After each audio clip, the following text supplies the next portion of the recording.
This time on Roadkill Garage, the crop duster is on the road again!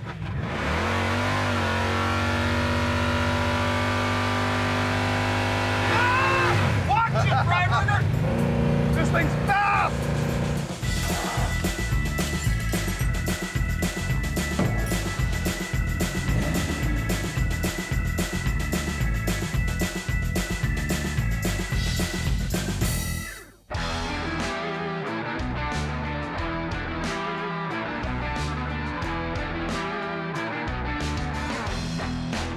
The saga of the crop duster continues. On the last episode of Roadkill Garage, we got our 440 cubic inch stroker big block installed in our 1970 Plymouth Duster, and now we need to make it a running, driving car. Yes. And I think the first wrenching is gonna be front suspension, yeah? Yeah, actually, I think I will attack the front suspension, and I will have you attack the brake plumbing. Oh, he always assigns me the labor that he doesn't want to do. What? Okay. You love putting in the line lock. Let's commence with cleanup. Okay.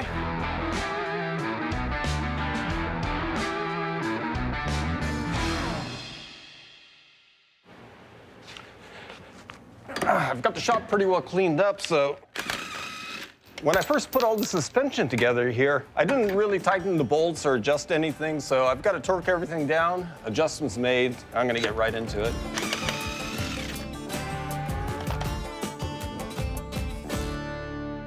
I got assigned to plumb the brakes in the whole front half of the car, which is gonna be a giant nuisance. Here's what we got going on here. First of all, we converted to a late model aluminum master cylinder, which replaces that big old clunker of an iron one that would have come stock. We've got a Mancini Racing adapter block that also offsets the whole master cylinder to the outside of the car, just for more clearance to the engine. Now, the thing I'm gonna have to do is install a line lock, which makes it so you step on the brake pedal and it holds pressure to the front brakes, but none to the rear, so that you can do burnouts, which is really good. And then I also have to install the adjustable proportioning valve, which goes in the rear line, and it adjusts the brake pressure when you stab the brakes so that you don't have the rear brakes locking up before the front, because if you do that, it tends to make the car come around. So that's an adjustable proportioning valve. The problem with all of this is you have to figure out where you're gonna mount all of this junk, and then how you're gonna plumb it in and out without getting all of the lines absolutely everywhere. So I've got hours of frustration ahead.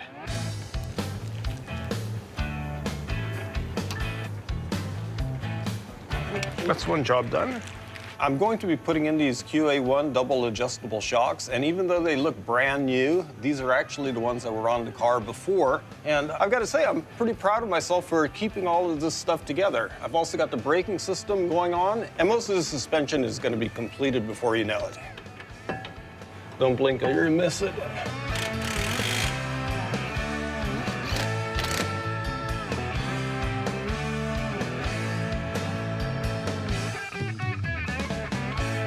I think I've made a decision, which is at least 50% of this job. The problem now is I know I'm gonna mount my roll control down here, but I can't get a drill motor in there, and we don't have a 90-degree drill motor. And I think what I'm gonna do is line it up perfectly with this factory stamped hole that I can see from the other side, so that I can hopefully get this thing level, which I probably won't do, and then I'm gonna be really irritated by that.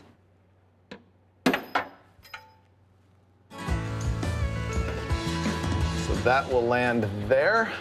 Now I gotta drill the other hole.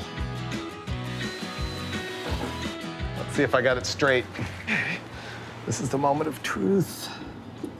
By eyeball, that seems good enough. Right now I have to hog those holes out, bolt this in lightly, and then figure out if I can actually make those tough brake lines to go out to the wheels. I'm gonna launch into something that's not super technical, but is super satisfying, and that's putting on an emblem. Originally, these are retained with a one-way push-on metal clip, and they're super hard to remove. So here's a little tech tip. You can use some tight-fitting vacuum hose, and then I'll put a little silicone sealer inside. That'll hold it. Don't worry, it'll never fall off. But the thing is, if you want to take it off, you can remove it pretty easily. So let's see how it looks. I'll call that installed. I'm still doing brake hard lines, and I'm gonna show you how to make a double flare, because this is the greatest tool in the shop, and I haven't showed it to you for a while. So here's what's going on. I've got my piece of brake hard line. I've already cut it to length using my tubing cutter. After I cut my tube, I take a drill like that, and I'm just going to deburr the end of it where I left a little bit of slag in there. And then I have a very fine file where if it's not perfectly square on the end, I'll make it perfectly square. And then I'll take the burrs off like that. This one's already pretty good. Next, this is a hardline flaring tool that we got from the Eastwood Company, and it is fantastic. But what I'm gonna do is double flare a 45-degree end onto my 3/16 hardline. So I've selected the right jaws for that, and then I am going to clamp that hard line in place and tightening that down pretty hard because you don't want to push the hard line out of the tool.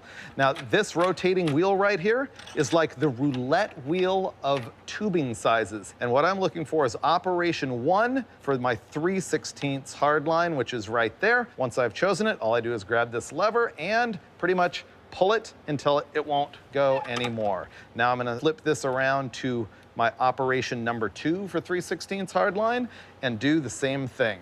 Boom, pull that out, a perfect double flare for the end of my brake line. Watch, put that fitting on, perfectly concentric. This is the linkage for the column shift setup. It was modified and put in the car a long time ago, but wasn't given any attention beyond that. I'm gonna clean it up, give it a coat of paint, and then put it in.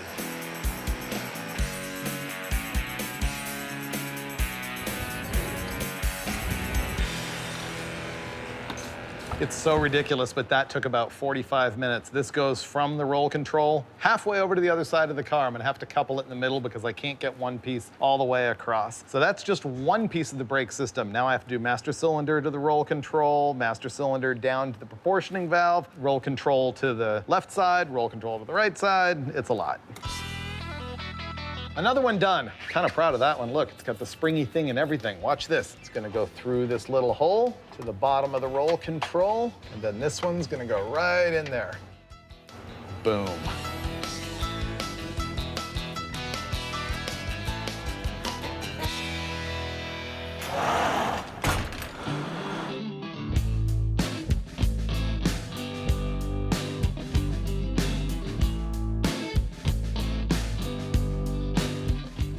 Mechanically, there's not much more I can do on the car until we get it on the ground, so I'm moving on to the interior. The first thing I'm gonna look at is this dash pad. I've got a good reused one to replace it with, so from there, I might move on to the carpeting. Well, I'll just see how far I get.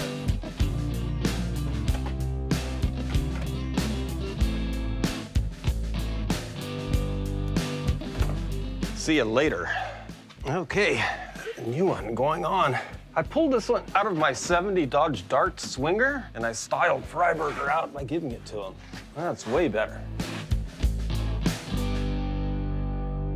It was gruesome, but I made it happen. I got all of the hard lines done. The only one I'm really proud of is this one, which perfectly matches the curve and the drape of the one right next to it. It's almost as if they were made for each other. Tighten those down and we're good to go.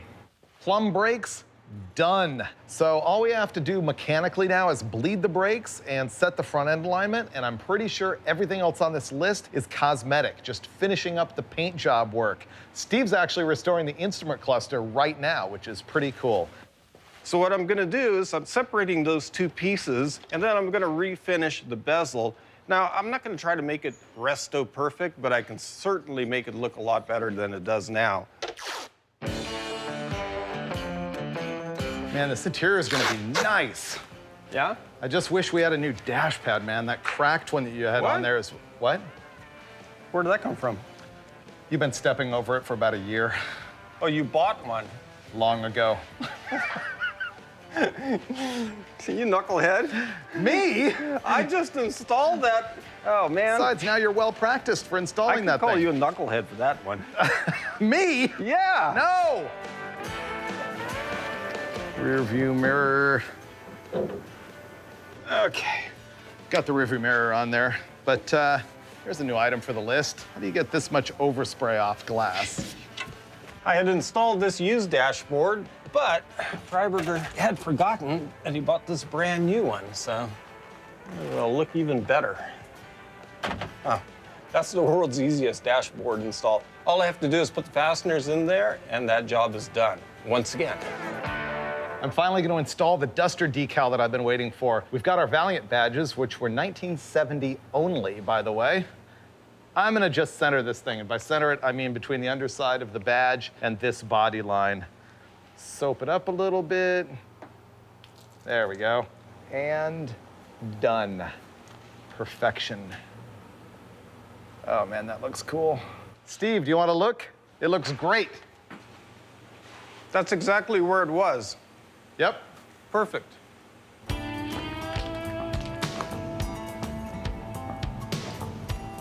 Mint.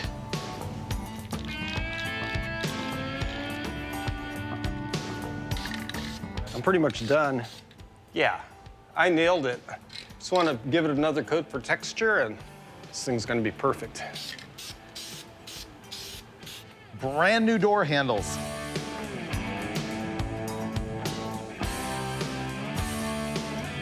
Tech tip, you do have to wipe Dulcich's blood off everything before you install it when you're here at the Roadkill garage. Fun facts to know and tell.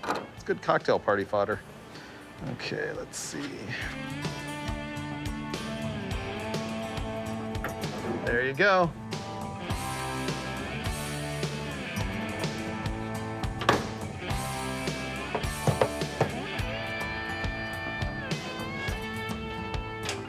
All set.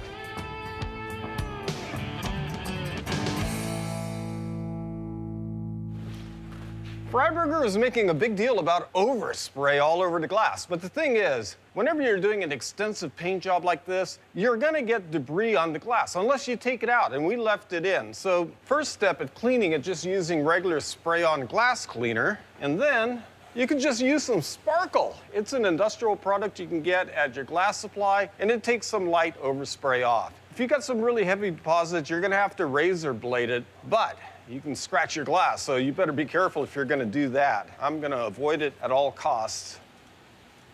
You don't wanna use an excess amount. It starts to dry up. Uh-huh. Uh-huh. Uh-huh. On one hand, every single job I do takes longer than I expected just because there's more fiddling with aftermarket parts and chipping a paint and cleaning a windows. But that said, we are knocking them down. There you go, door lock cylinders and trunk. In fact, we're doing so well that we're gonna call it a night. We're gonna come back tomorrow and attack it again and bask in the glory of the crop duster.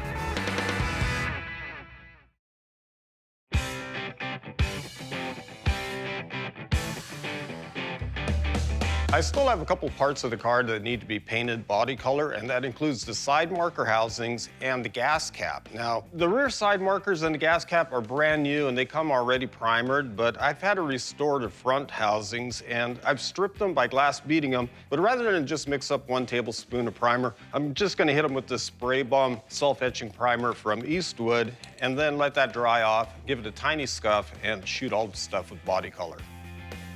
Last night I had some time to think about priorities, and I realized I promised you that the crop duster was going to run and drive by the end of the episode, and secondarily, it was going to be looking good with all of the trim and everything to match the new paint job. So I'm going to begin this morning by putting the bumpers and bumper brackets on, and here is a tech tip. If you're working on a Mopar and you're wondering which part goes on the right side and which goes on the left, it turns out that odd numbers are the left-hand side of the car, driver's side, even numbers are the right-hand side of the car. I remember that from when I worked at the Dodge dealership just out of high school.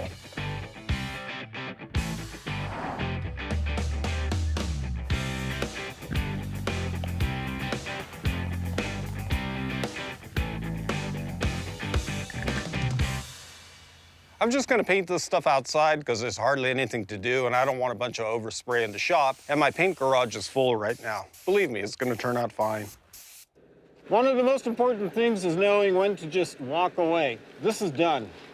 This is a moment Steve has been waiting for, I don't know. Don't say 3 years or I'll be upset. I know. Putting the bumper on. We got new bumpers, front and rear. We don't have quite enough bumper bolts. I ordered every single one that Summit Racing had. I got the ones from Classic Industries that are really good. They're not just like a cheap chrome bolt with a big dome. They've got the stainless steel cap on them and they're all flat, which is like the good kind. Is the license plate perfectly centered in the center of the grill? Yes. I'm installing it. Oh man, easiest ever. Trevor, it ain't cool if your chrome don't shine. Yeah.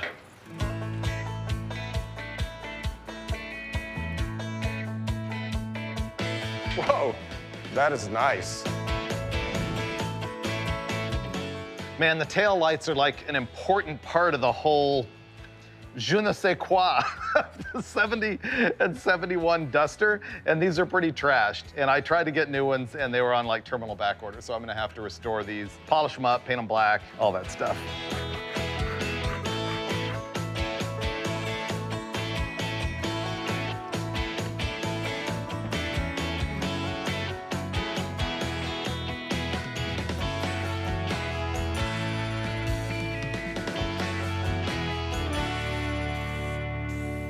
The next thing I'm going to work on are these stainless steel reveal moldings. They go around the windshield and the rear window on the Duster, and they kind of frame them, and if they look shabby, it kind of lets the whole car down. You can polish these by hand, but they're still going to look dull, I can assure you of that. So what you need to do is a pro-style polishing job. I've got a loose polishing bonnet in my drill press set at high speed right now. How you use it, you turn on the buffer, apply the compound, which comes in a hard stick, and then just start polishing. Now the thing is, you've always got to get the wheel turning off an edge. If it catches an edge, all bets are off. You'll break the piece and ruin it.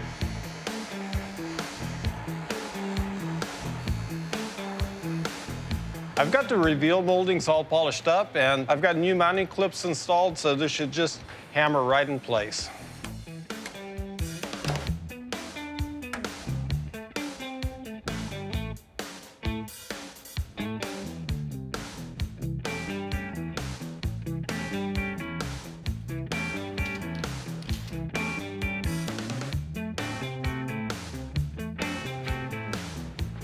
Yay! That took about 2 hours, but completely worth it. Completely restored, new foams, and oh, look at that. Totally worth it. Mint.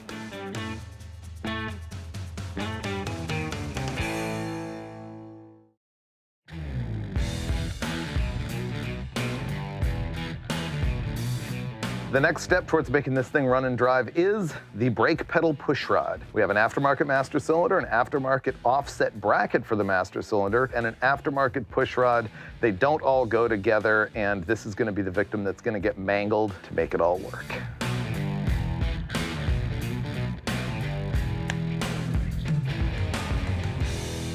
This is my late model master cylinder. This is my aftermarket push rod, which has a groove in it just like the original old Mopars that takes a little rubber bushing in there, and that rubber bushing snaps into the end of the master cylinder to keep the push rod from falling out when the brake pedal retracts. The problem is this master does not have that groove in it, so I'm gonna have to figure that out.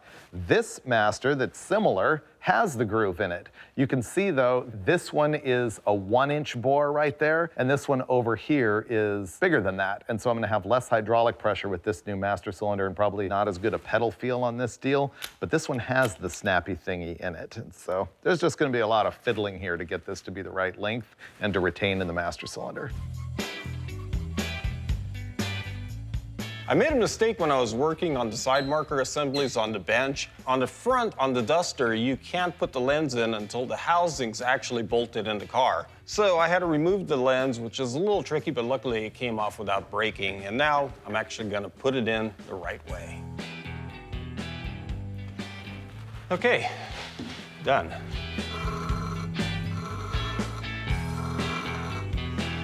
I'm also having to grind down the outside diameter because it rubs on the brake pedal.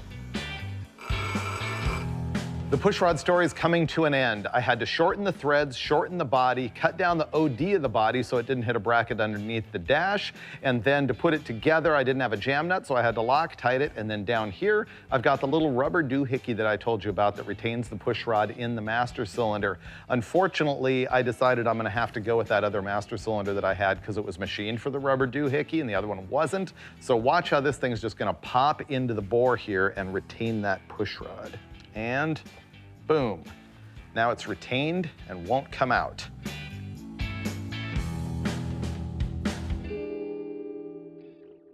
Okay, the job here is going to be attaching the steering column coupler to the steering box. There's a spline, and sometimes it takes a little work to line it up just right for the roll pin that locks it off to go in.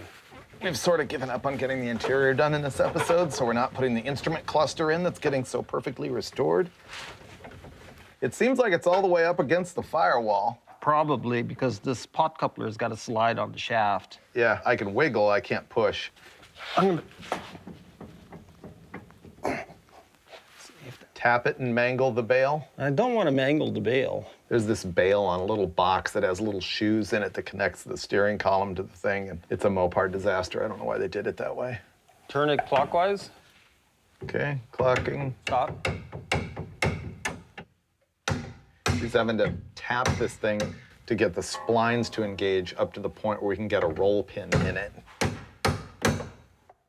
So I'm going to put the pin in that's going to lock down the steering column to the box. And because it's way down in there, I'm going to use the socket and extension as a punch and drive it in. Yeah. Wait. I think the socket's bottomed, hasn't it? It is now. Yeah. Good? Oh, Mint? factory, man. Now I have to go under the dash and bolt this whole shebang back up, and I think this job's done.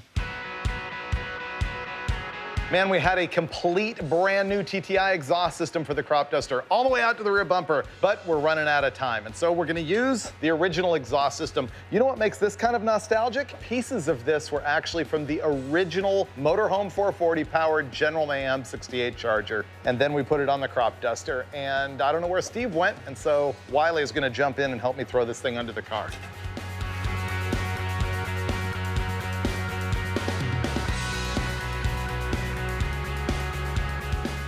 So we're finally gonna put the wheels and tires back on and drop this thing on the ground.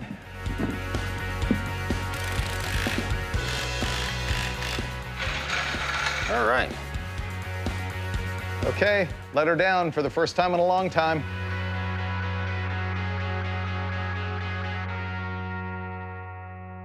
When the car was up on jack stands, it actually flexed so much that we couldn't adjust the doors. But now it's on the ground. I'm going to install new strikers, and then we're going to get into making them work right.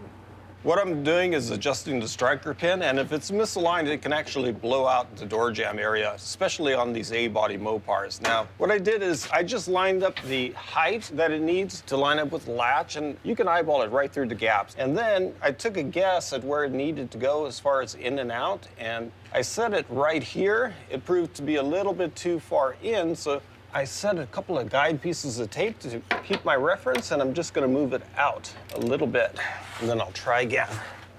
Okay. Okay, that's pretty good. Here we go. Well, the crop duster. The mechanical is done. The body is all finished with the exception of weather strip. And so, surprise! Here's what's gonna happen for the interior of the car, which we're actually not gonna get to in this episode, but we do need a seat. And if you've never seen this before, you're probably a little shocked. Yes, it is green with yellow plaid. So one of the things I really wanted to do with the car with a black and white motif is have some color to make it pop. It had a factory green interior, and we're going with this again. This is a factory 1971 seat pattern. I paid a fortune for this because I think it's original material. This gives me a flashback to a car that a friend of mine had back when I was in high school. One of the very first cars I ever rode in, and one of the very first that I ever drove, and the first I ever got in a crash in. It was a 71 Twister with this kind of interior, so I had to have it. I know it's crazy, but it's fantastic. So we're gonna throw the seat in this thing, and then we're pretty much ready to take it for its very first road test. This is the end of a big journey for me and the crop duster because honestly, I loved the car the way it was when we started, that beater street race look. But it had a couple of problems that just couldn't stay. One of them was the big hole in the driver's side A-pillar, and also the crumbling lead at the bottom of the cowl, but look at those spots now. They were really the only two things that I worked on the car myself. Well, that and a little bit of the right rear quarter panel. Everything else you see here is pure Steve Dulcich work, and he found out that a Duster has a lot of body lines in it, a ton of facets that made it very difficult to get perfect but perfect is what he did. It looks amazing in that factory alpine white color. I've also got to thank Classic Industries for all of the little detail restoration parts that make this car flawless, especially that 1971 Shark's Tooth grille.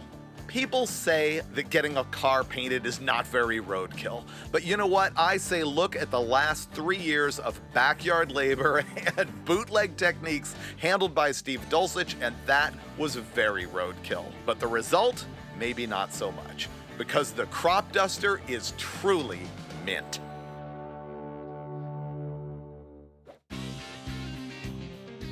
Well, it still needs an interior and weather stripping and like 78 other little details, but I promised you running and driving by the end of the episode, and 3 or 4 years later, that's what's about to happen. Except you know what, Steve? What's that? Since the last time you and I drove this car, we have touched every single fastener in the entire vehicle. Every one of them. From now on, you're keeping it clean. Oh. Let's hit the road and see what this thing will do. We're about to dust it out for the first time. The duster will be dusted. Should happen. Here we go. Oh, power steering still works mint, really? For one time, I am not gonna be doing burnouts on the way out of here. No. Fan on. It's been a long time, man. It has. Dude, I can't believe it's been that long since this. The full bro, dude. The bro shake already? Yeah. Are we bro shaking this early into it? The success is already here. How's the alignment? Pretty good. Feels weird. Yeah, it does, doesn't it? Yeah. I don't know if this carburetor's that great because we tried it on the 56 and we didn't like it. I know. But man, we're running and driving in the crop duster. There we are.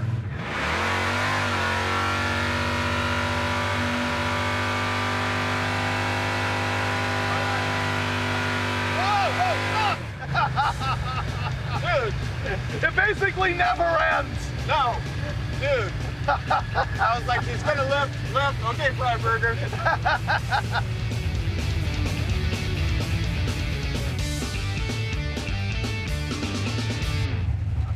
Dulcich, they told us if we couldn't get the crop duster running and driving, we were gonna lose the show. Oh no! Hit it, Freiburger!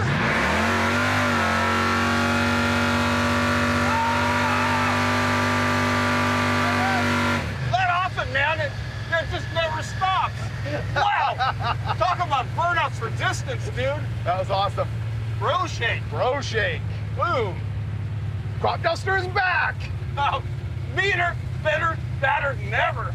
Bigger, better, faster, louder. It is. All win, baby.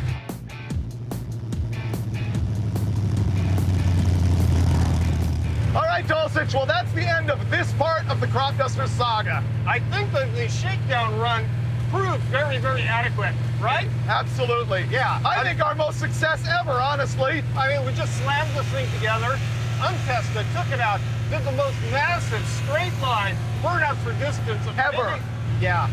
No, it's really That's good. a- You know yeah. what, Dulcich, I gotta give this to you. You essentially gave me this car, you assembled the engine, you painted it. This thing is all you. Well, I broed you out, bro. Yeah, you broke me out. Crop duster wins! Yeah. Never thought I'd see this day. Here's the little inside baseball. Now, every time we get done with an episode of Roadkill Garage, we end up with this situation. A complete mess of the whole shop. Now, I just get my ear chewed off because I'm the guy that's supposed to do it. You know what? I am the host, and I am just not going to deal with it. Brad, you clean it up. Oh, man. You should see my reflection in the bumper, Dulcich. I'm stunning. I definitely got the wrong hammer for that job.